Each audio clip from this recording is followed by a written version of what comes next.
Explosive teaching and powerful prayer combined. Live with Pastor Sam Adeosun. It's time for Prayer Life with Pastor Sam Adeosun. Praise the Lord. Hallelujah. Ẹ jẹ́ a gbàdúrà. Ọlọ́run wa, àwa dúpẹ́ lọ́wọ́ yín lọ́pọ̀lọpọ̀ fún àánú yín èyí tí ẹ fi hàn. A yìn yín lógo nítorí pé ẹ̀yin Ọlọ́run gbọ́ àdúrà. A dúpẹ́ o nítorí pé ẹ̀yin Ọlọ́run jẹ́ Ọlọ́run alààyè. Kì í ṣe bẹ́ẹ̀ nìkan fún àwọn oore ọ̀fẹ́ èyí tí à ń rí jẹ ní ọ̀dọ̀ yín. Bàbá Olúwa ẹ gbà ọpẹ́ gba ìyìn wa. Mo tún gbàdúrà fún yín lónìí pé lákọ̀ọ́kọ́ àdúrà ò ní sú yín. Lẹ́ẹ̀kejì ẹ ó jèrè àdúrà. Lẹ́ẹ̀kẹta ẹ̀rí yín yóò jálejako. Ògo ni fọ́lọ́run lókè ọ̀run ní orúkọ Jésù Kristi Olúwa wa. Àmín.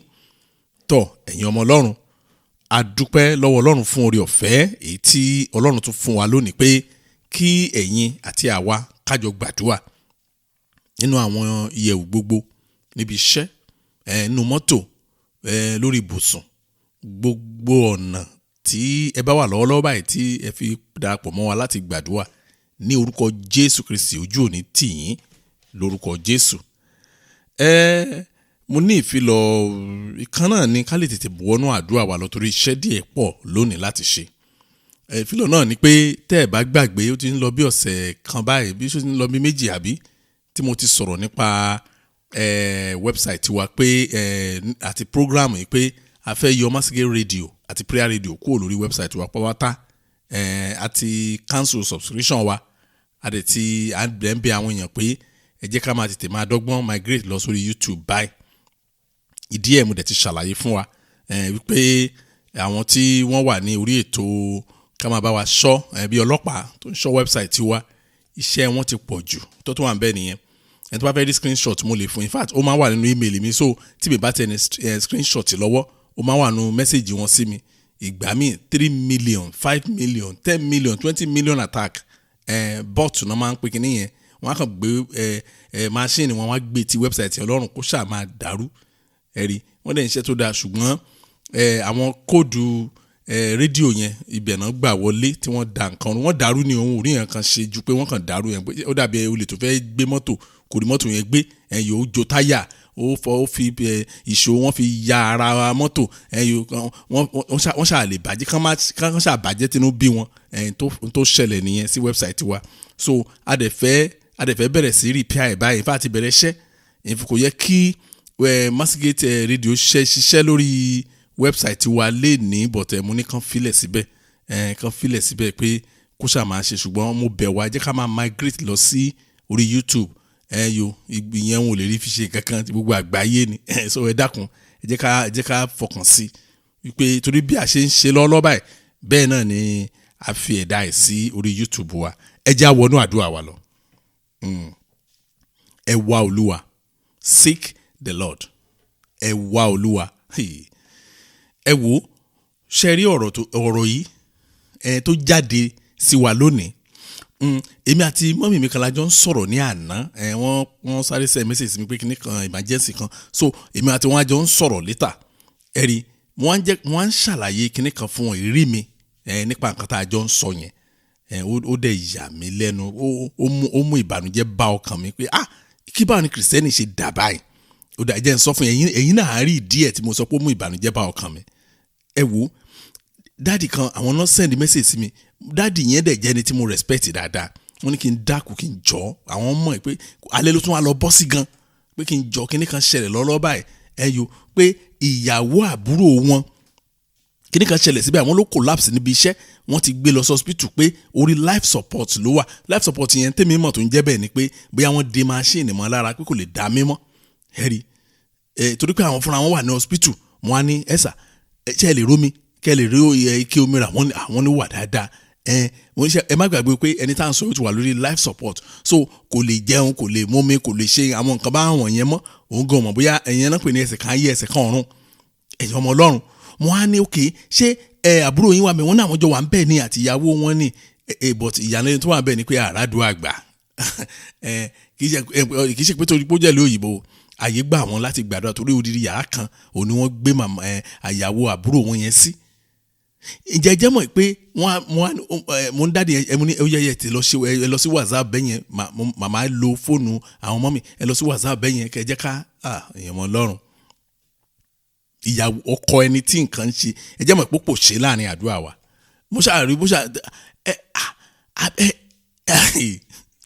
ẹ má ṣe o kì í ṣe pé à ń pò gèdè o kì í ṣe pé bóyá à ń ka kí ló máa ń kà ní àwọn mùsùlùmí yẹn náà ó mà ṣe kò sẹ́ni tó lè sọ fún mi níbí ẹ̀rí orúkọ Jésù òun là ń pè o ó dé ìkórìtà kan máa yẹn pò ṣe àkànṣe amen oh my God àdúrà ò ṣe é gbà ẹ má jẹ́ ń tàn yín ìgbà tó máa sọ gbólóhùn mẹ́ta Jésù Olúwa mi ń bá kú òun bẹ́ẹ̀ ẹ wo èèyàn ọmọ Ọlọ́run nígbà tó máa tó ọjọ́ kẹta lẹ́ni yẹn bẹ̀rẹ̀ sí sẹ́ndì mẹ́sẹ̀gì léra mo ṣe ń kà kò tiẹ̀ yé kọ́kọ́ yé mi létà mo á rí i pé ẹni tí ìyàwó ẹ̀ wà ní life support tí mo gbàdúrà fún some days ago ni mo láti send message dáàdì yẹn pé àìsàn àbúrò yín yọ mí lẹ́nu wọ́n ní kí n má dá lóhùn pé now ọ̀rọ̀ ti critical gan pé wọ́n fẹ́ yọ àwọn machine yẹn kó lára ìyàwó ẹ̀ bóyá pé that's the end pé àwọn doctor ní kò lè survive mọ́ ló wá bú sẹ́kún wọ́n ló pe pastor wọn yẹn lóhùn ráyè ayé mi o lọ́bẹ̀ sí sunkún kó jọ ẹ̀gbọ́n á sọ pé òun pé ẹni tó ń pè yẹn kì í ṣe èyí déédéé pé òun go out of his way láti fight lálẹ́ kì í ṣe ní ọ̀sán lálẹ́ ní nǹkan bí aago 9:30 àwọn kan pè lóru gan pò mí mo dẹ̀ bẹ̀ wọ́n kan jọ kan gbàdúrà wọ́n pò ṣe àṣedáàdì yẹn náà mọ ogun tó ṣẹlẹ̀ wọ́n ní kò sàmì kò ṣe nǹkan wọ́n ní àwọn kan mú ní kí ni wọ́n náà gbalẹ̀ wọn lọ pé láyé àwọn onípadà débẹ̀ mọ́ pé ìgbà tí wọ́n á bẹ̀ wọ́n kan jọ pásítọ̀ yẹn àwọn nídìí àdúrà kò àwọn fẹ́ gbàdúrà ní olóní wẹ́ nọ́mbà wọn nìyẹn kó send message sí wọn tó bá dẹ̀ pé wọ́n á block ẹ send message sí wọn tó bá kọ́ ráyè pé kì í ṣó mọ́ ẹ̀rí ṣẹ́rí pé ọ̀rọ̀ yẹn mú kọ́kàn yẹn banújẹ́ gan bàtàdì yẹn máa parí ọ̀rọ̀ wọn kọ́ wọ́n ní nǹkan tó sọ pé èmi ń dárúkọ ìjọ a true kìíní kan a true ó fi ìjọ wọn sí pé pastor mi kò ní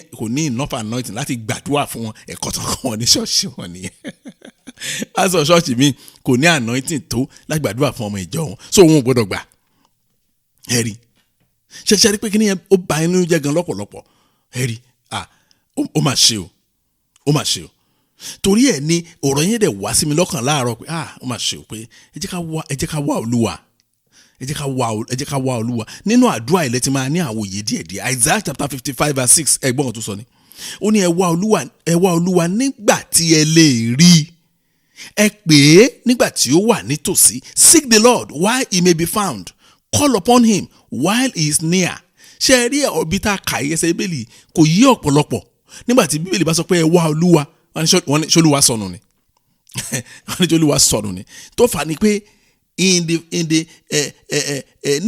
ní ìkórìtà pé wọ́n translate Bíbélì láti èdè kan sí èdè míì àwọn ọ̀rọ̀ pàtàkì kan ó sọnù níbẹ̀ ẹ̀yọ́ so téèyàn ò bá dẹ̀ ní òye àwọn èdè tá a fi kọ Bíbélì yẹn kò ní mọ̀ bó ṣe máa translate Bible nígbà míì ṣe rí sick yẹn pé ẹ wá tó túmọ̀ sí ni pé ó dàbí ìgbà tí èèyàn kò mọ ibi tó ń lọ ó wá ń béèrè ọ̀nà ó ń béèrè direction lọ́wọ́ àwọn èèyàn ní tí Bíbélì sọ nìyẹn pé ibẹ̀ láti lè béèrè direction yẹn nínú ọ̀rọ̀ Ọlọ́run ni kì í ṣe lọ́wọ́ wòlíì o kì í ṣe lọ́wọ́ pásítọ̀ torí ó ṣe kí wòlíì gbé Bíbélì tì kó máa sọ àìdíà ọpọlọ agbárí ẹ̀ ó ṣe kí pásítọ̀ kó gbé Bíbélì tì kó máa sọ nǹkan tó máa pé òun fúnra ẹ̀ béèrè ọ̀nà sí ọ̀dọ̀ Ọlọ́run láti inú ọ̀rọ̀ ẹ̀ tẹ́bá ó ní ẹ pè é nígbà tí ó wà nítòsí ìtòsí yẹn ni mò ń ṣẹ́lẹ̀ lórí kí ló pè ní ìtòsí nígbà tí Ọlọ́run ṣetán àti dáhùn ṣùgbọ́n ọ̀rọ̀ ni nígbà tí Ọlọ́run bá ṣetán àti dáhùn fẹ́ lómi irọ́ pàtí la máa wá kiri tí Ọlọ́run bá ṣetán àti dáhùn fẹ́ lómi irọ́ ni o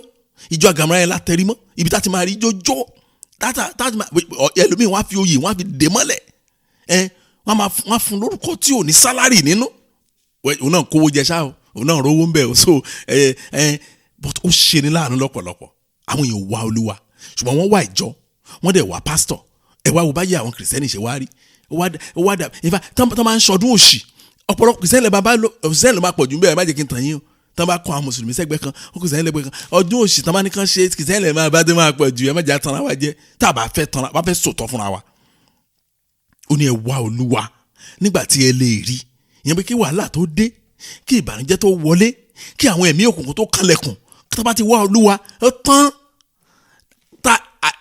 Tá a bá pè nígbà yẹn ó máa dáhùn ní gbogbo àjò ṣùgbọ́n tó bá ti pè wá ó fà wá títí àdáhùn gàmúrà yẹn lásán yìí mọ́ á bá tiẹ̀ lọ ni. Akọjú sẹ́lòmíì kò ní wà available mọ́ fún fónítọ̀hún nìyẹn. A sọ fún Ọlọ́run Jésù Olúwa, mo wá yín wá lónìí, ẹ jẹ́ kí n rí ògo yín. Ọlọ́run ṣe ìlérí fún àdúrà tòní, mo sì tún ní ìgbàgbọ́ pé àwọn kan á dẹ̀ tẹ̀lé sí wọn á dẹ̀ claim ẹ̀ náà, ṣùgbọ́n mo fẹ́ kó jẹ́ ẹ̀yin mọ́mì, ẹ̀yin mo bá wí o dáàdì, ẹ̀yin mo fẹ́ kẹ́ claim àdúrà ẹ̀ ní jùlọ. Oh Lord, I seek you today, let me see your glory. Ẹni tí Ọlọ́run bá fi ògo rẹ̀ hàn, ó tán nìyẹn. Ìfà láyé ẹ̀ kò ní bá wọn gbàdúrà àwọn ológun gbogbo lọ, èmi ò bá wọn gbà ní tèmi báyìí torí mi ò mọ ìtumọ̀ àdúrà yẹn. Ìgbà tí mi tí ní òye ọ̀rọ̀ Ọlọ́run gan, àdúrà yẹn ò make sense kankan sí mi at all. Ó tọ́ mo sọ fún wa yẹn, Jésù Olúwa, mo wá yín wá lónìí, ẹ jẹ́ kí n rí ògo yín. Kí àdúrà ẹ̀ tó parí, ẹ jẹ́ kí n rí ògo yín. Ẹ jẹ́ á gbàdúrà bẹ́ẹ̀ ní orúkọ Jésù, ní orúkọ Jésù. Ọlọ́run ayérayé o, bàbá mo wá yín wá lónìí. Olúwa ẹ jẹ́ kí n rí ògo yín. Mo wá yín wá lónìí ti ìṣòro mi, mo wá yín wá lónìí ti ọ̀rọ̀ mi, mo wá yín wá lónìí ti ayé mi ní orúkọ Jésù Kristi. Olúwa ẹ fi ògo yín hàn mí, ẹ fi ògo yín hàn mí, ẹ fi ògo yín hàn mí. Ó yẹ ẹ gbàdúrà ẹ dákun. Ẹ wo Ọlọ́run ti ya máàkì àwọn kankan lẹ̀ fún àwọn ènìyàn tó ṣetán o. Mo dẹ̀ fẹ́ kọ́kàn yín ṣetán lónìí. Bàbá mo wá lónìí ní orúkọ Jésù, mo wá yín wá lónìí. Ó jẹ́ kí n rí ògo yín, ẹ jẹ́ kí n rí ògo yín. Gbọ́ àdúrà Jésù Kristi Olúwa wa. Mo rántí ní àwọn ọdún kan nígbà tí mo ṣe lecture kan, Bible study ní láàrin ọ̀sẹ̀, kìí ṣe jọ́ Sunday. Akọ́tì ẹsẹ̀ ẹnìkan nawọ́ sókè, mo rántí dáadáa. Ó ní ẹ̀skíìsà, ó ní báwo lèèyàn ṣe ń wá Olúwa. Àwọn èèyàn sọ pé ṣé o lè mú question tó lágbá, mo wá throw ẹ̀ open. Àwọn answer tí ò make sense làwọn èèyàn ti ẹ̀ ń sọ. Mo ní ìbéèrè yẹn tó yẹ kí àwọn èèyàn kan kọ́lẹ̀ gan ni. Ó ní báwo lèèyàn ṣe ń wá Olúwa. Mo ní ẹsẹ̀ tó tẹ̀lé ní answer wà, ẹsẹ̀ tó tẹ̀lé ní. Ẹgbọ́n kan tí ẹsẹ̀ yẹn wí, ó ní jẹ́ kí ènìyàn búburú kí ó kọ ọ̀nà rẹ̀ sílẹ̀, àti aláìṣòdodo èrò rẹ̀. Jẹ́ kí ó yí padà sí Olúwa, òun yóò sì ṣàánú fún, àti sí Ọlọ́run wa, nítorí òun yóò sì dáríjì. Ẹ wo ṣẹ́rí tí a bá ní òye ọ̀rọ̀ Ọlọ́run, gbogbo àwọn nǹkan tí ò yé wa wọ̀nyí, gbogbo àwọn tí wọ́n ti mix mọ́ wa lọ́wọ́ yìí, ó máa clear pátápátá sí wa. Ẹlòmíà claim pé òun jẹ́ ọmọ Ọlọ́run, á claim pé Ọlọ́run nìkan lòun ń sìn, á claim pé Ọlọ́run kan lòun mọ̀. Síbẹ̀ kò ní rí àánú Ọlọ́run gbà lórí ọmọ, lórí iṣẹ́, lórí àdáwọ́lé. Irọ́ mi ìgbàgbọ́ kò ṣeé ṣe. Kẹ́ni ẹ farabalẹ̀ wo ìgbé ayé ẹ̀ wò dáadáa. Irọ́ kò ní Ọlọ́run yẹn ni kò ní níbẹ̀rẹ̀ yẹn. Ṣẹ́rí ọ̀rọ̀ Ọlọ́run ó simple láti analyze fún mi pátápátá, nítorí pé nígbà tí Ọlọ́run bá sọ pé èmi o, gbogbo àwọn tó bá jẹ́ ọmọ mi o, ibì kan báyìí ni màá ṣe fún wọn. Now tí máa wo ayé tèmi, mo rí pé nǹkan tó Ọlọ́run ló wà ṣe fún àwọn ọmọ yẹn kò ṣe fún mi. Answer máa ń ṣe fún mi láti mọ̀ kí ló fà á. Ìbéèrè tí máa kọ́ béèrè pé ṣé ọmọ Ọlọ́run wà ní mi ní tòótọ́ báyìí. Toró ní àwọn tó bá jẹ́ ọmọ òun ni. So bí ọ̀rọ̀ Ọlọ́run ṣe rí gẹ́lẹ́ nìyẹn. Ó ní kí èèyàn burúkú kó kọ̀ ọ̀nà rẹ̀ sílẹ̀. Ó ní àwọn aláìṣòdodo ńkọ́ kí wọ́n kọ̀ yẹn náà lẹ̀. Now ó wá ní kí wọ́n wá yí padà sí Olúwa. Lẹ́yìn yẹn kí ló wá ṣẹlẹ̀? Ó ní òun yóò ṣàánú fún, òun yóò ṣàánú fún. Ṣùgbọ́n ó ṣe ní láàánú pé ọ̀pọ̀lọpọ̀ ṣe tá àtẹ̀sí kò tẹ̀sí lọ sẹ́yìn ṣọ́ọ̀ṣì yìí tán. Àbẹ́ẹ̀rí wọn ní ṣọ́ọ̀ṣì àgàmú rárá ni. Ẹ̀rírò ẹ̀rù ò bá yín. Wọ́n á kàn máa wọ́ tó máa ń jáde ní kẹ́ wá wò ní àwọn ṣọ́ọ̀ṣì ńláńlá kan, mi ní gbogbo wọn o, ṣùgbọ́n ètò pọ̀ jù ní àwọn ṣọ́ọ̀ṣì ńláńlá yẹn tó máa ń jáde ní kẹ́ wá wò wọ́n á máa wọ́ tíì, mélòó nínú wọn ló jẹ́ ọmọ Ọlọ́run? Lọ́run lè kà pé yes ẹni mélòó nínú wọn ni? Ṣùgbọ́n tí nǹkan bá ń dùn, wọ́n á máa rẹ́rìn-ín, wọ́n á máa lùlù, wọ́n á máa jó. Ṣùgbọ́n tí nǹkan bá dagun, ìgbà yẹn ni wọ́n máa ń wá ìránṣẹ́ Ọlọ́run lọ. Ẹ jọ̀ọ́ ẹ ṣàánú mi, ẹ ṣe kinní kan. Mọ́mì yẹn sọ, wọ́n ní fún ọdún 8 táwọn fi wà ní chọ́ọ̀chì yẹn, àwọn ò sí ní kátígórì àwọn tó kàn lè gbé fóònù wọn tó máa pe pásítọ̀. Èmi àti mọ́mì yẹn lájọ́ ń sọ̀rọ̀ lọ́jọ́ yẹn, wọ́n lẹ́sẹ̀ àwọn ní ọ̀rọ̀ yín yé mi dáadáa. Máa ń like àwọn tí ó bá ń bá mi sọ̀rọ̀ pé tán wá frank, tí ò sí pé bóyá wọ́n kàn tara wọn jẹ. Wọ́n ní ọ̀rọ̀ yín yé mi dáadáa. Wọ́n ní sọ wọ́n nígbà tí wọ́n sọ pé ẹ̀ ní enough time pé ká bá send message ló máa pay yín jù, wọ́n ló yé wọn dáadáa. wọ́n nínú wọn dẹ̀ dùn wípé irú èèyàn báyìí àwọn pàdé. Wọ́n ní church táwọn ti kúrò ní odidi ọdún 8 àwọn ò tí ì wọ kàtígórì àwọn tó kàn lè mú fóònù wọn tá a pe pastor just like that. Ibẹ̀ làwọn ń dàdá mẹ́wàá sí o, ibẹ̀ làwọn ń dá ọrẹ sí o, àwọn tó ń fowó sínú church yẹn o, ṣùgbọ́n ìbùkún wọn ò tí ì tó láti lè gbé fóònù láti pe pastor wọn. Táwọn bá dán wò àwọn á dán tán. Ẹ̀rí mo gbàdúrà ìyà ò ní jẹ yín lórúkọ Jésù Kristi. A sọ fún Ọlọ́run, Jésù Olúwa, mo fẹ́ rí àánú gbà lójoojúmọ́, torí ẹ̀ ni mo ṣe wá yín wá lónìí. Olúwa ẹ dáwọ́lé mi. Àwọn eré àbúlẹ̀ ti nílò àánú gan mọ́ mi. Lórí àwọn ọmọ ńkọ́, ṣe ẹ má gbàgbé wọn. Lórí iṣẹ́ yín yẹn ńkọ́, àbíṣẹ́ tẹ̀ ń ṣe ó ti tẹ́ yín lọ́rùn tán. Ẹ lérò pé Ọlọ́run tún lè gbé yín ga jù báyìí lọ. Mo ti sọ fún yín, ẹ má máa pẹ́ jù lórí testimony àti thanksgiving. Tẹ́ ẹ bá ti yin Ọlọ́run tán, ẹ ti dúpẹ́ lọ́wọ́ Ọlọ́run tán, ẹ tún ṣí ọkàn yín sílẹ̀ fún ibi tó tún ga mà ní. Bẹ́ẹ̀ ni Ọlọ́run kò máa síbi tó ga níbi pé kò síbi tẹ́ àyè sì gbà yín lókè o. Ibi tí mo lọ nìyẹn o. Dádì, àyè gbà yín lókè dáadáa. Dádì kan mo sọ wọn ni pẹ̀lú nǹkan tọ́lọ́ ṣe fún wọn, mo ní ìwọ ló ṣe o. Mo ní àyè gbà yín lókè sẹ́. Jésù Olúwa, mo fẹ́ rí àánú gbà lónìí. Olúwa ẹ dáwọ́lé mi. Lórí àwọn ọmọ, Olúwa ẹ dáwọ́lé mi. Mo fẹ́ rí àánú gbà o lórí iṣẹ́ mi. Mo fẹ́ rí àánú gbà o lórí okòwò mi. Mo fẹ́ rí àánú gbà o lórí ìjádelọ àti ìwọlé mi. Ẹ sọ fún Ọlọ́run pé lónìí, Lord, I seek you today. Touch me. I seek you today over my work. I need you to touch me. I need your mercy. Olúwa, mo wá yín wá lónìí. Olúwa ẹ dáwọ́lé mi. Ẹ jẹ́ á gbàdúrà bẹ́ẹ̀ ní orúkọ Jésù, ní orúkọ Jésù. Ọlọ́run ayérayé, mo gbàdúrà, mo wá yín wá lónìí. Olúwa ẹ dáwọ́lé mi. Olúwa ẹ dáwọ́lé mi. Lórí àwọn ọmọ mi, Olúwa ẹ dáwọ́lé mi. Ẹ gbàdúrà fún àwọn ọmọ yín o pé láyé ẹ̀ ò ní sọkún lórí wọn sẹ́ẹ̀. Ó yá tẹ̀síwájú. Olúwa, mo wá yín wá lónìí. Olúwa ẹ dáwọ́lé mi. Olúwa ẹ dáwọ́lé mi. Olúwa ẹ dáwọ́lé mi. Olúwa ẹ dáwọ́lé mi. Olúwa ẹ dáwọ́lé mi. Olúwa ẹ dáwọ́lé mi. Gbọ́ àdúrà. Jésù Kristi Olúwa wa. Ẹ̀yin ọmọ Ọlọ́run, ẹ jọ̀ọ́ mo bẹ̀ yín, ẹ dákun ẹ má bínú. Ẹ jẹ́ á tún àdúrà yẹn gbà. Torí bá ṣe ń gbàdúrà yẹn ni mo rántí ọ̀rọ̀ tí èmi àti mọ́mì yẹn sọ ní ọdún yẹn lọ. Ẹ rí mọ́mì yẹn ní UK ni wọ́n ń gbé. Mi ì fẹ́ dárúkọ ìlú. UK ni wọ́n ń gbé. Ẹ rí wọ́n á sọ fún wọn nínú one of our visit sí UK tá a lọ ṣe program. Mo ní mọ́ a máa ń bọ̀ ní London precisely o. Tẹ́ bá lè ráàyè wá ìgbà kò bá okay. Wọ́n dẹ̀ láwọn ti gbọ́, ṣùgbọ́n tí tá a fi ṣe program tá a fi kúrò, ẹ̀yin ọmọ Ọlọ́run, a ò rí wọn. Tí tá a fi kúrò, a ò rí wọn. Wọ́n dẹ̀ ti wá padà dé abúlé wa ní orílẹ̀-èdè Nàìjíríà. Náà àwọn sọ̀rọ̀ ǹjọ́ yẹn, àwọn ní ẹ̀sà, àwọn ní àwọn ò lè ráyè wá. Time tẹ́ wá yẹn, àwọn train, wọ́n strike. Wọ́n ní àti pé àwọn family wọn tí wọ́n bá kó wá, wọ́n máa embarrass wọn níbẹ̀. Kí ló dé? Wọ́n ní ẹ̀mú ṣọ́ọ̀ṣì wa kì í gbàdúrà ní ṣọ́ọ̀ṣì wa. Wọ́n kàn bú sẹ́. Mo ti ẹ̀rọ bọ́rọ̀ gidi náà fẹ́ sọ ni. Àwọn kì í gbàdúrà ní ṣọ́ọ̀ṣì torí pé mo ní mọ́mì, ṣé ẹ kì í gbàdúrà ní ṣọ́ọ̀ṣì yín ni? Àbí Bíbélì sọ fún yín pé kẹ́ ẹ má gbàdúrà? Èwo ló ṣe àwọn ní church wọn kì í gbàdúrà bẹ́ẹ̀ yẹn. Ṣé pé àwọn gbàdúrà rárá o, ṣùgbọ́n pé orúkọ Jésù, orúkọ àwọn rárá o pé okay. Ẹ wò lẹ́nu jẹ́ mẹ́ta wọ́n wà nínú àwẹ̀ lọ́wọ́lọ́wọ́ báyìí, àwẹ̀ àti àdúrà tó ń gbà wọ́n wá ṣe o. Ẹ wá Olúwa nígbà tí ẹ lè rí ní tí mo sọ gangan ni ìgbà tó wà ń tòsí gbogbo àyẹn lọ́hùn. Ṣé wọn gbàdúrà bá nígbà tí ìkan nínú àwọn ọmọ ohun tí wọ́n ní wọn ò lè gbàdúrà àwọn tó yí kwana. Mi ò yọ wọn o. Ìkejì sọ kántankàntán. Ìkẹta kan kúrò ní skul dẹ́rin lọ. Ó tó ọ̀sẹ̀ méjì káwọn ọlọ́pàá tó rí. Ó mà ṣe o.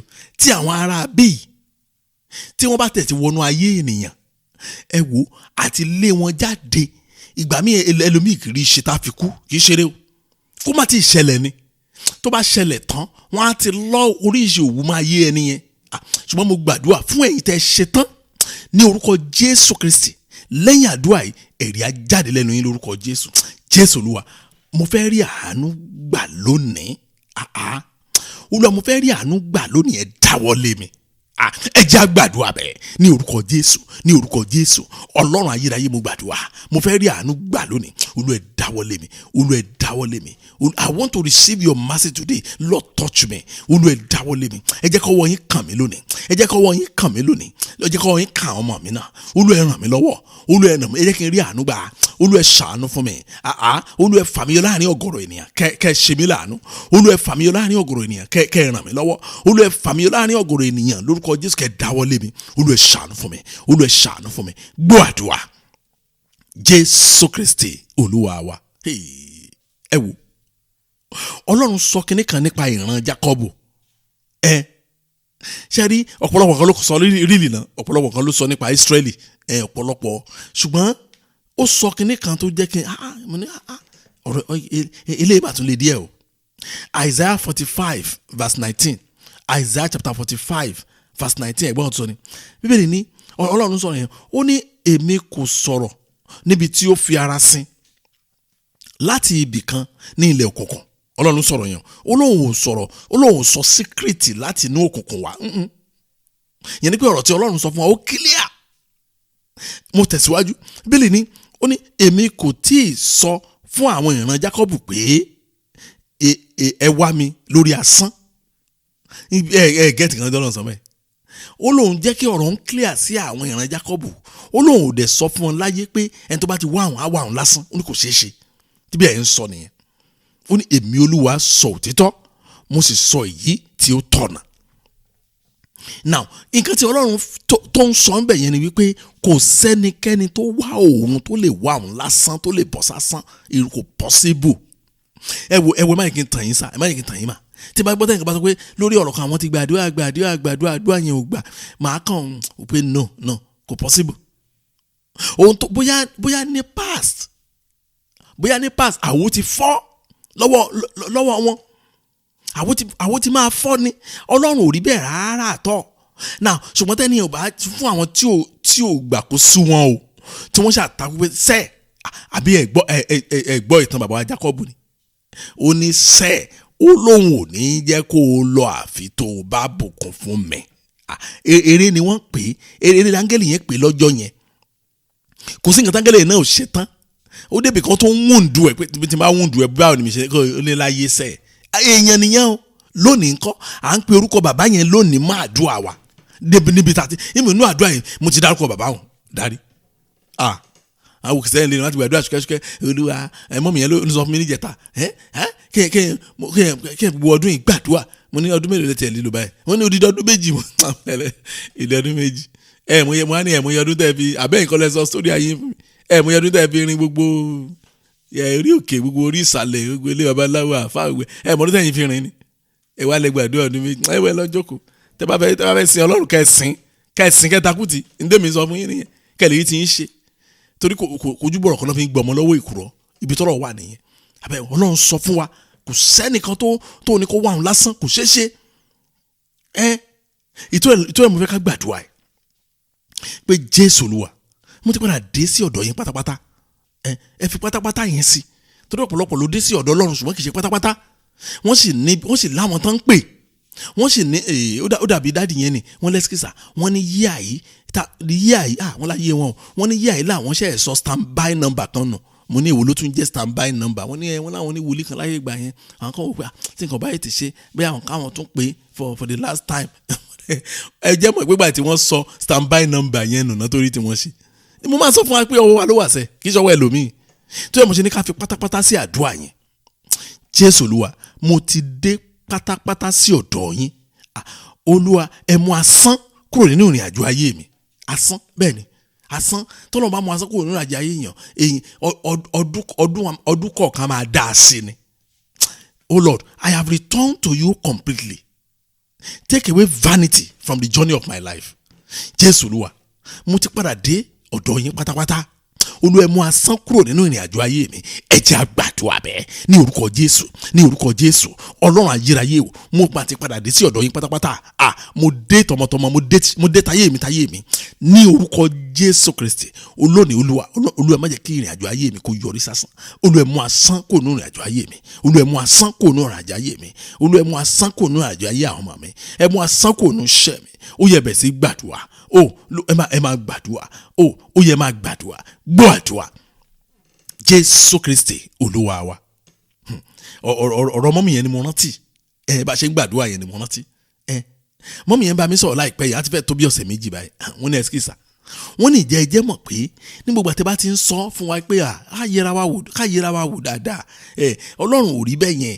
Wọ́n nínú máa ń bí wọn ni mo ní àkílẹ̀ kí ló tó ń bí inú sọ̀rọ̀ yẹn. Wọ́n náà máa ń sọ fúnra wọn pé máyà ká máa sọ pé káwọn máa yẹra wọn wò káwọn tó fẹ́ wò àwọn ti gbogbo ẹ̀ náà. Wọ́n lẹ́ sà. Wọ́n náà ṣáwọn ò tiẹ̀ rí nǹkan kan.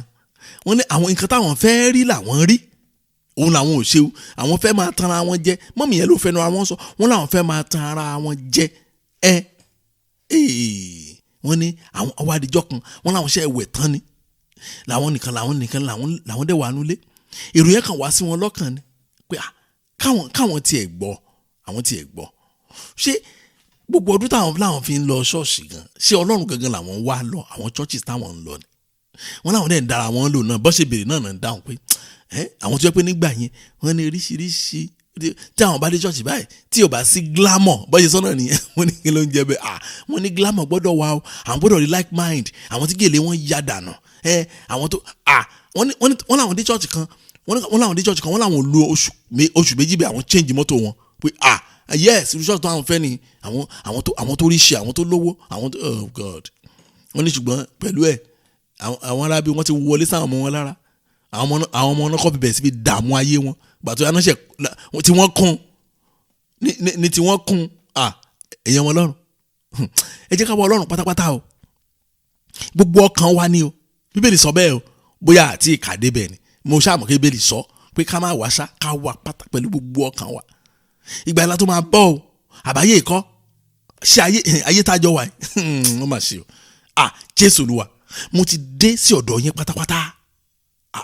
ẹ mú asán kò nú ìrìnàjò ayé mi ẹ jẹ́ á gbàdúrà bẹ́ẹ̀ ní orúkọ Jésù Olúwa mo ti dé sí ọ̀dọ̀ yín pátápátá I have returned to you completely take vanity away from the journey of my life Olúwa ẹ mú asán kò nú ìrìnàjò ayé mi Olúwa wọn ò ní pasán lórí ọmọ wọn ò ní pasán lórí iṣẹ́ wọn ò ní pasán lórí ayé mi wọn ò ní pasán Olúwa ẹ mú asán kò nú ọ̀rọ̀ ayé mi ẹ mú asán kò nú ìrìnàjò ayé mi Olúwa ẹ ṣàánú fún mi Olúwa ẹ ṣàánú fún mi ayé mi jẹ́ ó lérè ayé mi jẹ́ kó lérè Ọlọ́run ayérayé mo gbàdúrà ẹ jẹ́ kí ayé mi lérè Olúwa ẹ ṣàánú fún mi gbọ́ àdúrà Jésù Kristi Olúwa wa ẹ wo mo kọ́ ọ̀pọ̀lọpọ̀ ẹ̀kọ́ lára ọba Dáfídì ṣùgbọ́n kíní kan wà nínú ayé ọba Dáfídì tí mo kọ́ lẹ́kọ̀ọ́ tó ní agbára gan now mo dẹ̀ practicalize ẹ̀ lórí àwọn ọmọ tèmi ó dẹ̀ ṣiṣẹ́ fún mi oh my God Bíbélì that's why ṣe tẹ́lẹ̀ mi máa sọ̀rọ̀ Bíbélì báyìí tàbí tó máa ń ka Bíbélì tàbí tí máa ń gbọ́ pásọ̀ kan tó ń wàásù bí ọ̀fọ́nú tó nǹkan tó ń sọ lórí kò nídìí ó máa ń ká mi lára pé kí làwọn wọ̀nyí ń kà báwọn náà ṣe ń kà á ó máa ń ká mi lára bẹ́ẹ̀ ni now ọba Dáfídì ń bá ọmọ ẹ̀ sọ̀rọ̀ ìyẹn Solomoni ó ń bá sọ̀rọ̀ now kí ló sọ 1 Chronicles chapter 28 verse 9 1 Chronicles chapter 28 verse 9 Bíbélì sọ pé Dáfídì ló ń sọ̀rọ̀ bí ó ní àti ìwọ ọmọ mi Solomoni rántí Ọlọ́run bàbá rẹ kí o sì sìn pẹ̀lú tọkàntọkàn pẹ̀lú ìfọkànsí pẹ̀lú ọkàn tí ó pé nítorí Olúwa ṣàwárí gbogbo ọkàn ó sì mọ gbogbo èrò tí ìwọ bá wá ìwọ yóò rí ṣùgbọ́n tí ìwọ bá kọ̀ sílẹ̀ òun yóò kọ̀ títí láé bàbá ló ń bá ọmọ ẹ̀ sọ̀rọ̀ yẹn o dádì kí lẹ̀ ń bá àwọn ọmọ yín sọ mọ́mì bàbá alágbọ́ tó ń bá ọmọ ẹ̀ sọ̀rọ̀ yẹn o kí lẹ̀ yín bá àwọn ọmọ tí yín sọ ẹ wo ọ̀rọ̀ mi ó lè dàbí ẹni tó le ó lè dàbí ọ̀rọ̀ pé kí ló ń ṣe máìkẹ́ fine mo gbà gbogbo èébú pátápátá ṣùgbọ́n táyé yín bá ti dá that is my joy tí ọ̀nà yín bá ti bọ́ sí ìyẹn so mo máa ń sọ fún àwọn èèyàn dáadáa mo ní ní ìdí àti láìkì mi as long as tí ẹ̀rí yín bá pọ̀ kẹ́ẹ̀rí yín pọ̀ kọ́lọ́n kó dá yín lóhùn lábẹ́ iṣẹ́ ìránṣẹ́ yìí kí wàá lè fẹ́ láìkì mi fún ó tán you have made my day ṣùgbọ́n ṣe ni láàánú lọ́pọ̀lọpọ̀ fún àwọn òbí wa lónìí. Mọ́mì ẹ listen dáadáa, ẹ má bínú ọ̀rọ̀ yẹn lè díẹ̀. Ó ṣe mí láàánú fún àwọn òbí wa lónìí. Wọ́n á máa gbàdúrà, wọ́n á láwọn ń bá àwọn ọmọ wọn gbàdúrà. Kí ni yẹn máa ń strange sí mi gan o. Ẹjọ́ ṣé mi tí mo bá ń sọ ẹ̀rọ bẹ́ẹ̀ mi ò lọ́mọ ni. Bí mo ṣe ń bá ń sọ àwọn ọmọ tèmi ń gbàdúrà lọ́wọ́lọ́wọ́ báyìí. Ẹ má kí n tàn yín o. Ó máa ń yà mí lẹ́nu gan o. Wọ́n ẹlòmíà ni ọmọ òun ní lè ṣe àdúrà yẹn, wọ́n á máa bá a ṣe. Ìrìnmùrìn báwo ni ayé ọmọ yẹn ṣe wá rí bẹ́ẹ̀ mọ́ yín lọ́wọ́? Kí ló bá ọmọ yẹn ṣe yagbà mọ́ yín lọ́wọ́ tó bẹ́ẹ̀? Tẹ́ ẹ̀ dẹ̀ relax. Ọ̀rọ̀ tí mò ń gbọ́ lẹ́nu àwọn èèyàn mo rí pt o. Tí bá ti ń bá àwọn ọmọ sọ̀rọ̀ wọn kàn ní kó lọ jókòó, that's your Jesus Christ. Ayé mi o. Nígbà tí bàbá kan ń sọ fún ọmọ ẹ̀ abẹ́ ẹ̀ gbọ́ ni, bóyá tí màá dẹ́ kà ló ìbò ẹ̀yìn alákọ̀wé, bóyá ẹ̀yìn á tún yé yín. Ó ní, as for you, my son Solomon, know the God of your father and serve him with a loyal heart and with a willing mind, for the Lord searches all hearts and understand all the intent of the thoughts. If you seek him, he will be found by you. But if you forsake him, he will cast you off forever. Kí ló dé tí Dáfídì ò ṣe sọ fún ọmọ ẹ̀ wípé má wọrí, àná ẹ máa gbàdúrà fún ẹ, àdúrà mi cover ẹ. Ẹ jẹ́ mọ̀ pé ẹ jẹ́ n sọ tọkàn fún yín. Ẹ jẹ́ mọ̀ pé màá sọ fún òbí mi pé àwọn ọmọ yín àdúrà báyìí mo fẹ́ kàn gbà. Ìyá mi àní òun máa bá a gbà á. Màá ní what? Kí ni yẹn máa but ní ìsìn báyìí bólẹ̀ bá ṣe ń dàgbà sí ló ń gbọ́n sí, bólẹ̀ bá ṣe ń dàgbà sí ló máa rọ̀ sí. Ní ìsìn bá ti sọ bẹ́ẹ̀ máa ní no problem. Ẹ bá gbà á. Èmi kọ́ lọ́lọ́run, Ọlọ́run máa mọ bó ṣe. Iṣẹ́ tẹ́ ẹ máa ṣe nìyẹn. Èmi tó máa ń sọ pásítọ̀ lèmi náà, kí ló tèmi náà sọ fún àwọn ọmọ mi pé ohun tó máa ń ṣe àwọn pásítọ̀ kan nìyẹn o, tí ayé wọn fi máa ń kùnà. Ohun tó ṣe é lì nìyẹn o, the same problem tẹ́ lì ní nìyẹn o. Ìgbàgbọ́ ìdìpọ̀ tó pé o ti jẹ́ olórí àlùfáà, àwọn ọmọ ò ní ìdí ẹni tí anointing ò ti cover wọn. Èmi jẹ́ káwọn ọmọ tèmi mọ̀ pé anointing mi ò cover yín o, ẹ̀yin ọmọ ẹ wá Ọlọ́run rí o, ẹ wá Ọlọ́run ẹ sìn o, ẹ sìn ju àwa wọ̀nyí lọ o. Torí pé tó wáyé pé àwa mọ Ọlọ́run ní èjì yín, àmọ́ Ọlọ́run tá a mọ̀ lónìí, àmọ́ ní èjì yín, ayé wa bá dájú báyìí lọ. Ìgbàgbọ́ tèmi nìyẹn o, ó dẹ̀ ṣiṣẹ́ fẹ́mi. Mo dẹ̀ máa sọ fáwọn èèyàn pé ẹ jẹ́ ká lọ gbàdúrà náà. Jésù Olúwa, ẹ ṣàánú fún mi lónìí. Ẹ jẹ́ kí àwọn ọmọ mi mọ̀ yín, kí wọ́n sì sìn yín tọkàntọkàn. Tẹ́ ẹ bá rí nǹkan gbà lọ́wọ́ Ọlọ́run léni, tẹ́ ẹ bá rí eléyìí gbà lọ́wọ́ Ọlọ́run, ayé yín ti dá o. Àdúrà tí mo pè é, tí tọ́lọ́run bá fún wa ní nǹkan mi tó wá fún wa lélẹ́yìí, ayé yín ti dá débi pé Jésù Olúwa, ẹ ṣàánú fún mi lónìí. Ẹ jẹ́ kí àwọn ọmọ mi mọ̀ yín, kí wọ́n sìn yín tọkàntọkàn. Oh Lord, let my children know you and serve you wholeheartedly. Ẹ jẹ́ ká àwọn ọmọ mi, ẹ jẹ́ ká mọ̀ yín, ká sì sìn yín tọkàntọkàn. Ẹ jẹ́ a gbàdúrà bẹ́ẹ̀ ní orúkọ Jésù, ní orúkọ Jésù. Ọlọ́run ayérayé mo gbàdúrà, Olúwa ẹ ṣàánú fún mi. Ẹ jẹ́ kí àwọn ọmọ mi, ẹ jẹ́ kí wọ́n mọ̀ yín, ẹ jẹ́ kí wọ́n sìn yín tọkàntọkàn. Ẹ jẹ́ ká àwọn ọmọ mi ká mọ̀ yín, ẹ jẹ́ ká sìn yín tọkàntọkàn. Olúwa ẹ ṣàánú fún mi. Àwọn ọmọ mi, ẹ jẹ́ ká mọ̀ yín, ẹ jẹ́ ká sìn yín tọkàntọkàn. Gbọ́ àdúrà Jésù Kristi Olúwa wa. Ṣé ẹ ti bínú báyìí? Mọ́mì, dáàdì, ẹ ti bínú báyìí? Now ẹ kàn wá sọ mi fún yín bí ilé tí mo fẹ́ sọ àjẹkẹ́ bínú. Ṣé mo ṣe ṣe ìrànṣẹ́ yìí, èmi ò kí ń bọ́dà bóyá ẹnìkan bínú sí mi torí pé mo sọ òkodoro ọ̀rọ̀ Ọlọ́run, kò bọ́dà mi rí pé èèyàn bínú. Òótọ́ lẹ gbọ́ yẹn o, ẹ jẹ́ kí n tún repeat yẹn o. Kì í ṣe kó bóyá mo disrespect àwọn èèyàn, but tó bá pé nípa ọ̀rọ̀ Ọlọ́run ni mi apologize pé ẹ má bínú, mi mọ̀ pé wàásù mi àbí yín nú. Òótọ́ bẹ́ẹ̀ nìyẹn. Ṣùgbọ́n tẹ́ ẹ bá bínú sí mi gan, ṣùgbọ́n bẹ́ẹ̀ ṣe bínú sí mi, ayé àwọn yín sì ń dá sí, ó ti tó, ó ti mú inú mi dùn, ó ti mú ọkàn mi balẹ̀. In fact, ẹ lè má bá mi parí ìjà forever, ṣùgbọ́n tí n bá ṣáà ti gbọ́ wípé àwọn ọmọ yín ṣe rere, I'm okay with it. Tẹ́ ẹ bá ní máa yí ṣíṣì bí mi lè fún ògo ní fọ́lọ́run, ṣùgbọ́n ẹni ẹ̀rí tàbí ẹgbọ́ ọ̀rọ̀ kan lẹ́nu wa, ẹ wá fi sí ìwà àti ìṣe, ó wá wúlò fún yín, ẹ̀yọ́ ó ti tó. Tọ́tù wa bẹ́ẹ̀ nìyẹn o. Ẹ̀yin ọmọ Ọlọ́run, àdúrà tí mo pè yẹn, ẹ má kàn gbà lásán o. Bẹ́ẹ̀ ṣe ń gbà, ẹ máa fi Jésù hàn wọ́n. Ẹ máa sọ fún wọn pé mi ì ní kó tẹ̀lé mi lọ ṣọ́ọ̀ṣì kankan o, ṣùgbọ́n kó wá Jésù rí, kó fi prayer bẹ̀rẹ̀. àdúrà àárọ̀ àdúrà alẹ́ kó máa ka Bible nǹkan tó máa kò ní gbọ́ ibi tí failure ti ń bẹ̀rẹ̀ nìyẹn kò ní gbọ́ kọ́ ó gbọ́dọ̀ gbọ́ ni àwọn yín gbọ́dọ̀ ṣe rere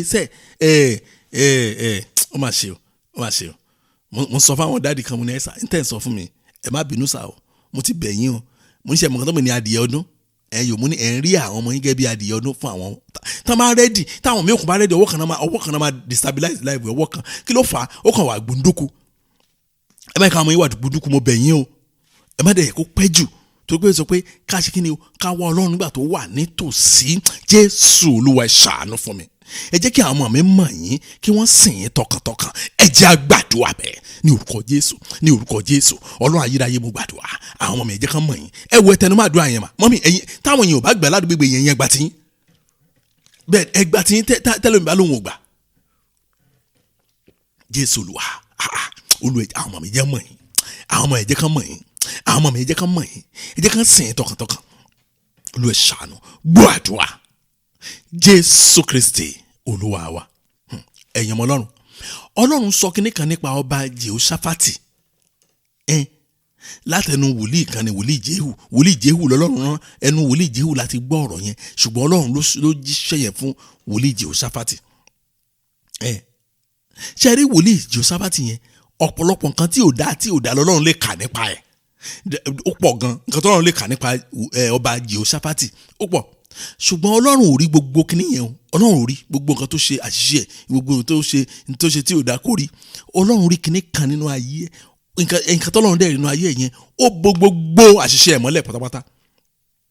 2 Chronicles chapter 19 verse 3 2 Chronicles chapter 19 verse 3 bí ẹni sọ pé ó ní bí ó ti wù kí ó rí ohun rere wà nínú rẹ̀ ẹgbẹ́ bẹ́ẹ̀ ó ní òkè bó ti wù kó rí nevertheless gbogbo nǹkan tó ṣe yẹn ó ní ohun rere wà nínú rẹ̀ nítorí tí ìwọ ti mú àwọn ilé àwọn ère òrìṣà Áṣérì kúrò tí o sì múra ọkàn rẹ láti wá Ọlọ́run ó múra ọkàn láti wá Ọlọ́run ọkàn ìfẹ́ Ọlọ́run ẹ̀rí nítorí wá ṣe ni pé ó pàṣẹ gbogbo àwọn ère òrìṣà gbogbo pátápátá ó lọ bẹ̀ ó ní kán lọ destroy ẹ̀ pátá mọ́mì ṣe àyè ti ṣiṣẹ́ débẹ̀ dáàdì ṣe ṣiṣẹ́ débẹ̀ tẹ́yìn bá ṣiṣẹ́ débẹ̀ mo ní congratulation tẹ́ẹ̀dẹ̀ padà lọ o torí kíní yẹn máa ń dàbí kí ló ti ń pè ní ṣe ló máa ń dàbí òróǹro lára ẹran torí ibẹ̀ náà máa tún gbà padà wọlé máa sọ fáwọn èèyàn ní wòlíì yẹn ebi àti wọn mo tẹ̀ tí neglect wọn ṣùgbọ́n ẹni nọ́mbà àwọn lórí fóònù yẹn o wòlíì tó bá ń ṣètò iṣẹ́ lọ́jọ́ sí ẹ sì ní nọ́mbà àwọn lórí fóònù yín o ẹ má tanra yín jẹ máa sọ fáwọn èèyàn mo ní ẹ̀yin sà ẹ bá mi gbàdúrà ọ̀nà mi ò lọ déédéé ẹ wòra yín dáadáa ẹ má kàn kó èmi sí yọ̀ọ̀yọ̀ ẹ má wàṣẹ ìyà fún mi ẹ̀yin ní ká béèrè lọ́wọ́ ara yín pé ǹjẹ́ mo ti kó gbogbo ère òrìṣà kúrò tánú ayé mi ó dàbí kan sí dáàdi yẹn sọ fún mi ni wọ́n ní pásọ̀ àwọn jọ sọ̀rọ̀ gbẹ̀yìn 3 years ago rèé àfi kárátọ́ dẹ̀ pé wọ́n ní bolo ti nọ́mbà yín wọ́n ní blọọkì rẹ̀ fóònù wọ́n ní àwọn làwọn ò blọọkì wọ́n làwọn kan filẹ̀ bẹ́ẹ̀ ni pé mo ní kílẹ̀ filẹ̀ bẹ́ẹ̀ fún ẹ̀yin máa yàtọ̀ náà kílẹ̀ filẹ̀ bẹ́ẹ̀ fún ebi sàǹbáyé náà lẹ́dọ̀ ilẹ̀ yìí náà dọ́gbọ́n ṣe and at the end of the day ibẹ̀ náà ní because wọ́n ní láti 3 years ago mo ní 3 years ago yẹn lójú wọn yẹn kò tó nǹkan kan gbogbo ọ̀nà náà ń gbà wọ́n fẹ́ sí wọ́n á dá kándò wọ́n á dá pẹ́lẹ́pẹ́pẹ́ yìí tí ẹ ti wá Jésù rí ẹ kí dá kándò ṣùgbọ́n ẹ̀yin sí náà ẹ ti fi hólẹ̀ tẹ́ ẹ bá dẹ̀ kọ́lé tán ó wá lọ ṣe ihò láti ìta sínú rúùmù ẹ̀ èkó àwọlé ejò àwọlé gan pàápàá exactly bó ṣe rí nìyẹn wọ́n ní Ọlọ́run sọ pé ọba yẹn ó ṣe kí ni ó mú àwọn ère òrìṣà Áṣérì ó mú kúrò ó sì múra ọkàn láti wá Ọlọ́run Jésù Olúwa ẹ ṣí àwọn orí àwọn ọmọ ni mo sì wà náà Olúwa ẹ ṣí àwọn ọmọ mi lójú kí wọ́n rí Ọlọ́run tí mo mọ̀ ọ̀tọ̀ ní àdúrà tí mo fẹ́ pè o mi ò mọ̀ díẹ̀ tí àdúrà yẹn wá sẹ́nu mi o ẹ dákun ẹ má bínú Jésù Olúwa ẹ jẹ́ ká gbàdúrà Olúwa ẹ ṣí àwọn ọmọ mi lójú lónìí ẹ jẹ́ kí wọ́n rí Ọlọ́run tí mo mọ̀ Ọlọ́run mi o Ọlọ́run tẹ́ ẹ mọ̀ táwọn ọmọ yín ò bá mọ̀ ẹ má relax o mi ò mọ̀ díẹ̀ tí mo fi ń ké tantan lónìí o torí kì í ṣe intention mi nìyẹn lóòótọ́ kókó tí mo fẹ́ ṣe lónìí mo ń ṣe lórí ṣùgbọ́n bí tí mo wá tàdúrà dórí kọ yìí ó gbọ́dọ̀ nídìí ni o oh Lord Open the eyes of my children to see the God I know. Mo fẹ́ kàn rí Ọlọ́run tí mo mọ̀ kó àwọn fúnra wọn fojú rí. Kàn lè mọ̀ pé kì í ṣe Ọlọ́run ṣọ́ọ̀ṣì normal. Kàn lè mọ̀ pé Ọlọ́run tòótọ́, Ọlọ́run Abrahamu, Ọlọ́run Isaac, Ọlọ́run Jacob ni Jésù Olúwa. Olúwa ṣí àwọn ọmọ mi lójú lónìí kí wọ́n rí Ọlọ́run tí mo mọ̀. Ẹ jẹ́ á gbàdúrà bẹ́ẹ̀ ní orúkọ Jésù, ní orúkọ Jésù. Ọlọ́run ayérayé mo gbàdúrà. Olúwa ṣí àwọn ọmọ mi lójú lónìí. Olúwa ṣí àwọn ọmọ mi lójú lónìí kí wọ́n lè rí Ọlọ́run tí mo mọ̀. Olúwa ṣí wọn lójú, Olúwa ṣí wọn lójú kí wọ́n lè rí Ọlọ́run tí mo mọ̀. Olúwa ṣí wọn lójú, Olúwa ṣí wọn lójú kí wọ́n lè rí Ọlọ́run tí mo mọ̀ ní orúkọ Jésù Kristi. Olúwa ṣí àwọn ọmọ mi lójú lónìí kí wọ́n lè rí Ọlọ́run tí mo mọ̀. Ẹ jọ̀ọ́ ẹ gbàdúrà fún àwọn ọmọ yín. Tán bá rí Ọlọ́run tẹ́ ẹ mọ̀, ẹ wò ẹ ò ní ìdí àti ìfà wọ́n á fà yín ní tẹ̀tẹ̀. Wọ́n á kọ́ yín lẹ́kọ̀ọ́ nínú ọ̀rọ̀ Ọlọ́run. Ẹ rí ayé wọn inú yín á máa dùn ni. Olúwa ṣàánú fún àwọn ọmọ mi lónìí. Olúwa ṣí wọn lójú kí wọ́n lè rí Ọlọ́run tí mo mọ̀. Gbọ́ àdúrà. Jésù Kristi Olúwa wa. Ṣé rí ìlérí kan wà fún àwọn ọmọ Ọlọ́run tí mo fẹ́ ká dúró lé lórí lónìí. Ìlérí yẹn mo fẹ́ ká dúró lé lórí ìlérí yẹn lónìí. Tá bá dẹ̀ dúró lórí ìlérí yẹn, mo fi dá yín lójú pé a ó tún gbádùn Ọlọ́run ní ọ̀nà ọ̀tun. Jeremiah chapter 29 verse 12 and verse 13. Jeremiah 29 verse 12 and verse 13. Bíbélì sọ pé ó ní nígbà náà ni ẹ̀yin yóò ké pè mí, tí ẹ̀yin yóò sì gbàdúrà sí mi, tí èmi yóò sì gbọ́ àdúrà yín. Ẹ̀yin yóò wá mi rí. Bí ẹ̀yin bá sì fi gbogbo ọkàn yín wá mi, ẹ̀yin yóò rí mi ní Olúwa Ọlọ́run wí. Tẹ́ bá wo ẹsẹ̀ méjèèjì yẹn, ẹ̀yin náà ẹ tún try láti farabalẹ̀ ká. Ẹ rí i pé ìlérí tó ní agbára ni. Tọ́lọ́run sọ fún wa wípé nígbà tí a bá ké pe Ọlọ́run, tá a bá gbàdúrà sí Ọlọ́run, ó lóhùn á gbọ́. Ó ní ẹ̀yin yóò wá mi, bí ẹ̀yin bá sì fi gbogbo ọkàn yín wá mi, ẹ̀yin yóò rí mi ní Olúwa Ọlọ́run wí. Ṣé pé mo ti ń tẹnu mọ́, kò possible kéèyàn fi tọkàntọkàn wá Olúwa kó má rí Ọlọ́run, kọ́dún ẹ̀ má gbà, kò possible. Tá a bá sọ pé nǹkan ò possible, nǹkan tí ò possible rárá ni. Àfàwọn tó yẹ pé wọ́n ti try ẹ̀ náà rí bẹ́ẹ̀ pé àìsà ojoojúmọ́ máa ń gbọ́rọ̀ yẹn. Wọ́n ní Pastor Sam òótọ́ lẹ̀ ń sọ o, wọ́n jẹ́ pé mo ṣẹ̀ṣẹ̀ understand báyìí. Òótọ́ ni, òótọ́ ó lè mi ìfẹ́ kó gbà yín ní ọdún tó pẹ́ kẹ́ tó understand ẹ̀ náà ni. Tọ́nu bá pẹ́ ti waste àwọn ọdún kan nìyẹn. Ẹ̀rí ṣé àdúrà tá a fẹ́ gbà kì í ṣe àdúrà àánú la fẹ́ gbà yìí o, àti ìgbà àdúrà àánú a ṣì wà a long way sí àdúrà àánú. Ṣùgbọ́n mo fẹ́ fi àyè àdúrà yìí lẹ̀. Ẹ̀yin lẹ máa béèrè nǹkan tẹ́ fẹ́. Ọlọ́run sọ pé tẹ́ ẹ bá gbàdúrà wọn á gbọ́. Ẹ wá put it to challenge now. Ẹ wá challenge Ọlọ́run báyìí. Mo fẹ́ kẹ́ gba àdúrà lórí nǹkan tí ò wọ́pọ̀, nǹkan tẹ́ ẹ ti rò bóyá kò ṣeé ṣe láyé mọ́, nǹkan tẹ́ ẹ ti nàgànàgà wò tẹ́ ẹ rí mọ́. Mo fẹ́ kẹ́ wá dá padà ó yá return prayer point yẹn sí Ọlọ́run báyìí. Ẹ wá sọ fún Ọlọ́run pé gbogbo àwọn kan wọ̀nyẹn bẹ́ẹ̀ ṣe fẹ́ kọ́ Ọlọ́run kó ṣe gan, ó yẹ máa sọ fún Ọlọ́run. Ẹ má dúró báyìí mọ́. You ask God what you think is not possible again, what you have accepted as your faith. Ẹ ti gbà pé yes, this is my faith, kò ṣeé ṣe mọ́, mo ti gbà kámú. Ẹ dábàá sí ọ̀dọ̀ Ọlọ́run pẹ̀lú ìgbàgbọ́. Ó ti sọ fún wa pé tẹ́ ẹ bá béèrè ó máa ṣe, tẹ́ ẹ bá gbàdúrà ó máa ṣe, torí pé tẹ́ ẹ bá ti wá òun kò sí kan tẹ́ ẹ bá béèrè wọ́n á ṣe. Ó yẹ you have to put it back to him pé ẹ ti ní ẹ máa gbọ́ tí n bá gbàdúrà, ẹ ti ní ẹ máa gbọ́ tí n bá gbàdúrà. Mo ti fi ọkàn mi wá yín lónìí, mo ti pinnu láti tó tẹ̀síwájú láti máa fi ọkàn mi wá yín. Olúwa ẹ ṣe báyìí, ó yẹ ṣe báyìí, ó yẹ máa gbà. Torí mi ìfẹ́ fún yín prayer point lórí àdúrà ẹ̀, torí pé ìbéèrè tèmi yàtọ̀ sí tiyín, tiyín yàtọ̀ sí tèmi. Ó yẹ ẹ yẹ tẹ̀síwájú.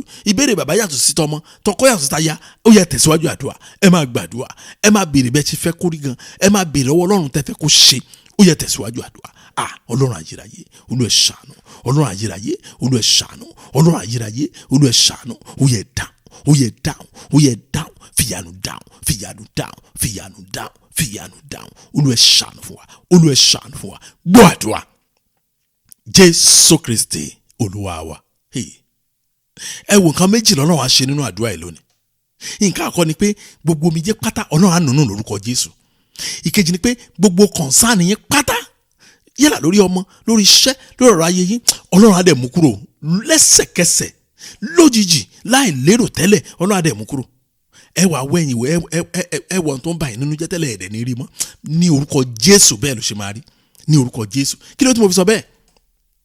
mo tún rántí ìlérí míì tí Ọlọ́run ṣe fún àwọn Ísírẹ́lì ni táwa náà dẹ̀ lè benefit níbẹ̀. Ó ṣe fún àwọn Ísírẹ́lì yẹn ni pé àwọn irúfẹ́ ọmọ Ísírẹ́lì o nípa tara àti nípa tẹ̀mí ló ní irú promise bẹ́ẹ̀. Èmi máa ń farabalẹ̀ wá àwọn promise tó wà fún àwọn ọmọ Ísírẹ́lì nípa tẹ̀mí àti nípa tara, torí pé ètò jẹ́ nípa tẹ̀mí yẹn ó dé ọ̀dọ̀ tèmi náà, mo dẹ̀ ń dé jẹ̀gbádùn ẹ̀.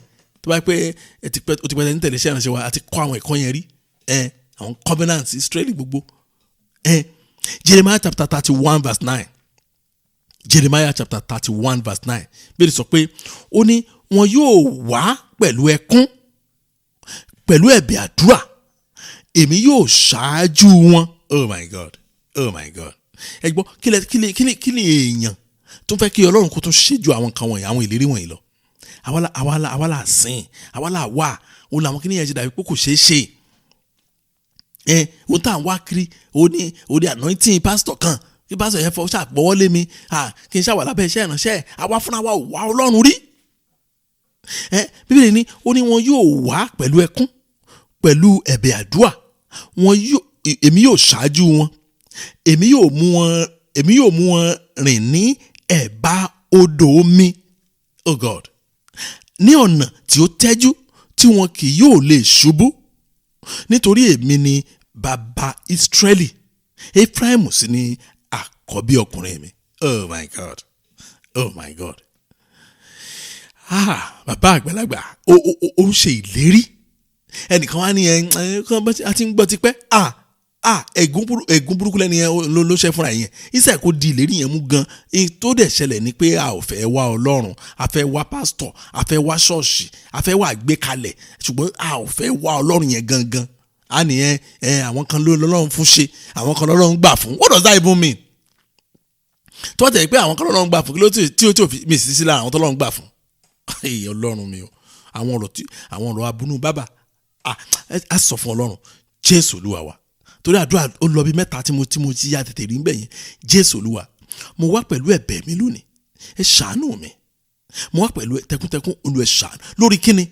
Ẹlòmíì lórí iṣẹ́ ni, ẹlòmíì kì í ṣiṣẹ́ lórí ọmọ ni, ẹlòmíì kì í ṣe lórí ọmọ, lórí ọ̀rọ̀ òun gan fúnra ẹ̀ ní ọ̀rọ̀ òun gan fúnra ẹ̀ gan ó sì ní ìdí àmójútó.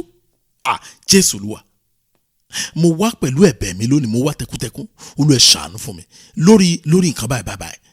Oh Lord, I come with my supplications. Have mercy on me.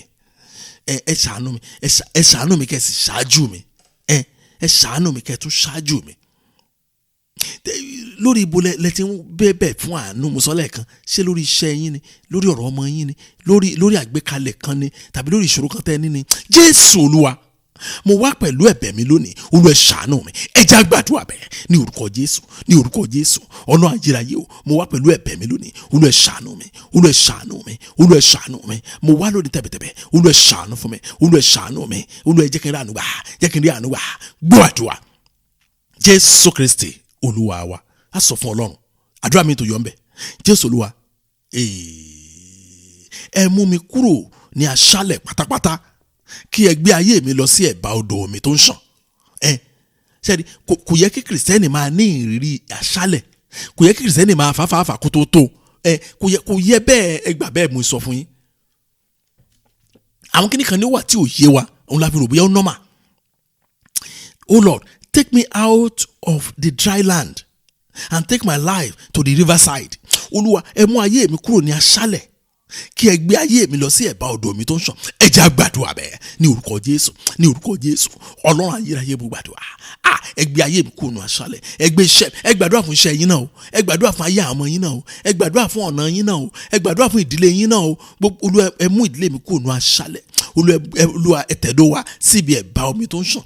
Olúwa ẹ ṣàánú, Olúwa ẹ ṣàánú, ẹ tẹ̀dó wa síbi ẹ̀bá omi tó ń ṣàn ní orúkọ Jésù Kristi.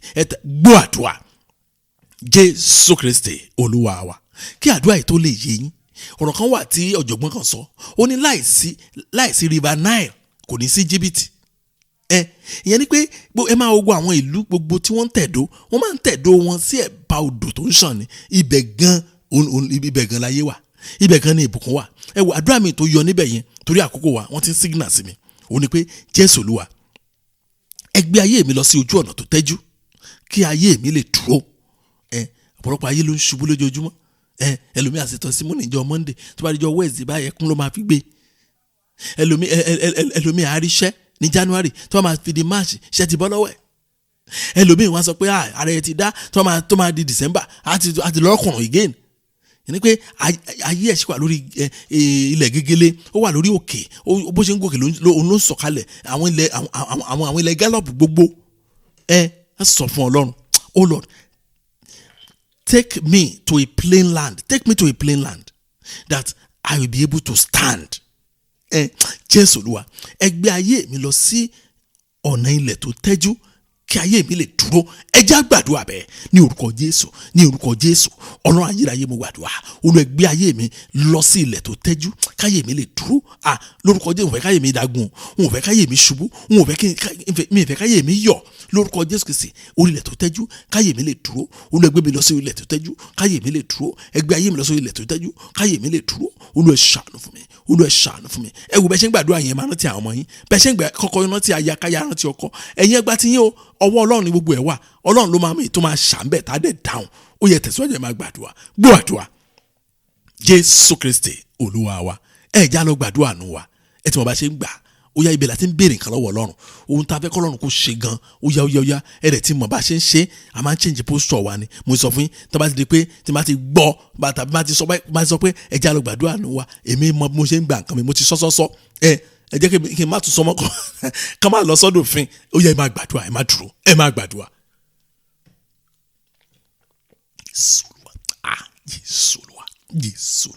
Jésù Kristi, Olúwa fi ìyanu dáhùn. Gẹ́gẹ́ bí ìlérí yìí, Olúwa fi ìyanu dáhùn. Gẹ́gẹ́ bí ohun tẹ́ ti ṣèlérí, Olúwa fi ìyanu dáhùn. Olúwa ṣàánú. Ẹ jẹ́ káwọn èèyàn wọ̀nyí rí àánú gbà. Àánú, òjò àánú, ó yá máa rọ̀. Òjò àánú, ó yá máa rọ̀. Òjò àánú, ó yá máa rọ̀. Gbọ́ àdúrà. Jésù Kristi Olúwa wa, ẹ jẹ́ á gbàdúrà. Ọlọ́run wa, dúpẹ́ lọ́wọ́ yín lọ́pọ̀lọpọ̀ fún oore ọ̀fẹ́ ńlá ìtẹ́ fún wa. A yìn yín lógo nítorí pé ẹ̀yin ni Ọlọ́run wa. Àdúpẹ́ o fún àwọn àkànṣe oore tí ẹ ti ṣe, àkànṣe oore tí ẹ ń ṣe lọ́wọ́lọ́wọ́, èyí tí ẹ ṣèlérí rẹ̀ àti tí ẹ ó ṣe. Jésù Olúwa, ẹ gbà ọpẹ́ wa. Mo gbàdúrà fún yín pé bí ẹ ti ń wá Olúwa lórúkọ Jésù, ẹ ó rí Ọlọ́run, ẹ ó rí Ọlọ́run, ẹ ó rí ọwọ́ Ọlọ́run, ẹ ó rí Ọlọ́run, ẹ ó rí àánú Ọlọ́run. Mo ní orúkọ Jésù, mo ní ẹ ó rí Ọlọ́run, ẹ ó rí ọwọ́ Ọlọ́run. Mo ní orúkọ Jésù, ẹ ó rí Ọlọ́run, ẹ ó rí àánú Ọlọ́run gbà. Ní orúkọ Jésù, ẹ ó rí Ọlọ́run, ẹ ó rí orí ọ̀fẹ́ Ọlọ́run. Mo ní orúkọ Jésù Kristi, ẹ ó rí Ọlọ́run, ẹ ó rí ìṣerere Ọlọ́run, ẹ ó rí Ọlọ́run, ẹ ó rí àmì rẹ̀ lójúkojú lórúkọ Jésù Kristi. Bọ́lọ́run tí ń bẹ tẹ́mi ẹ̀ ń bẹ láàyè, Ọlọ́run yóò fi ìfọ̀kànbalẹ̀ á fi dùn yín nínú. Bọ́lọ́run tí ń bẹ tẹ́mi ẹ̀ ń bẹ láàyè, Ọlọ́run yóò jẹ́ kí òjò àánú rẹ̀ kó rọ̀ kó pa yín. Ìyanu Ọlọ́run yóò farahàn, agbára wà láàyè Ọlọ́run yóò ṣiṣẹ́ ní orúkọ Jésù Kristi Olúwa wa. Àmín. Jẹ́ kó bí Jésù Olúwa wa, ìfẹ́ mọ́ ti Ọlọ́run dàpọ̀ tí ẹ̀mọ́ kó máa bá wa lọ, kọ́lọ́run kó ṣàánú fún wa. Àti rí àánú gbà náà, ògo ni fún Ọlọ́run lókè ọ̀run ní orúkọ Jésù Kristi Olúwa wa. Àmín. Praise the Lord. Hallelujah. Thank you and God bless you.